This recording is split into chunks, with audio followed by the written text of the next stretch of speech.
ఒకటి ఈదర విజయవాడ ఆపరేట్ చేసేదాన్ని. ఈదర విజయవాడ ఏ రూట్లో వస్తుంది? న్యూజిలాండ్ నుంచి ఈదర మీదుగా మన రాజవాడ గొల్లగూడ క్రాస్ రోడ్లో ఎక్కింది సార్. విజయవాడ వెంకటేశ్వర టెంపుల్ దగ్గర విజయవాడ ఆటో బాబు వస్తాను.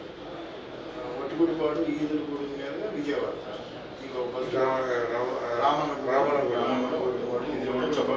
ఈదులగూడు విజయవాడ స్వామినాపురం ఈదర బస్సుని పోయే స్వామినాపురం ఆపరేట్ చేసుకోవచ్చు. కంటిన్యూస్గా ఉండేది అంతకుముందు, ఇప్పుడు 2 సార్లు తిరుగుతున్నాను సార్. సో ఇవన్నీ నాకు అర్థమవుతుందంటే మీరు 6 o'clock పంపించేస్తారు. అయితే కొన్ని గ్రామాలకు వెళ్ళేదానికి 6:30 అయింది, కాలేజ్ ఏమో 8 o'clock వస్తుంది. సో మనం నూజివీడ్ నుంచి స్టార్ట్ చేస్తాం కాకుండా కొన్ని బస్సులు మధ్యలో నైట్ ఆర్డర్ పెట్టుకుని మీరు కంటిన్యూ చేస్తే ఇది 8 o'clock అట్లా చేస్తే బాగుంటుందా? అంటే మనకి విలేజ్లో 2 వైపులకి ప్రయాణం చేస్తారు సార్. అవును చేస్తారు. ఫస్ట్ ఏమో కూరగాయలు పొద్దున్నే వెళ్ళిపోతారు. సో సర్వీస్ అయినా పెంచాలి. ఇది కాలేజీలకి ఏదైతే కావాలో సర్వీస్ అయినా పెంచాలి. అంటే మీకు ట్రాఫిక్